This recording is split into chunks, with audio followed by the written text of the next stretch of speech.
बा विकास कहिले आइपुग्छ? कवि प्रेम प्रकाश। ए बा, कुन घोडा चढेर कुन बाटो दौडिएर आइपुग्छ विकास? तपाईँले सुनाउने त्यो एकादेशको कथामा जस्तो वायुको बाटो भएर आउँछ? बा, के त्यो घोडाको रङ सेतो हुन्छ? के तपाईँले पढ्ने त्यो इतिहासको राणा जस्तो बग्गीमा चढेर आउँछ विकास?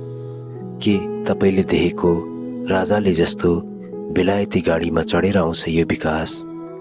बा, के अहिलेका नेताहरू जस्तो हवाईजहाज र हेलिकप्टर चढेर आउँछ?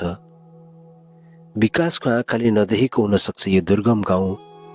उसका खुट्टाहरूले कहिले नहिँडेको हुनुपर्छ हामीले हिँडेको बाटो। विकासले हामीलाई नचिनेको हुनुपर्छ। भन्छन् विकाससँग आफ्नै आँखाहरू हुँदैनन्, आफ्नै खुट्टाहरू पनि हुँदैनन् र चेतना पनि हुँदैन आफ्नै। बा, त्यस्तो विकासले हामी दुखीलाई कसरी सम्झेर आउला र यो अनकन्टारमा? बा, अचेल फेरि सुनिन्छ समृद्धिको यात्रा। विकासले कहिले नदेखेको हाम्रो आँसु र भोग के समृद्धिले देख्न सक्नेछ?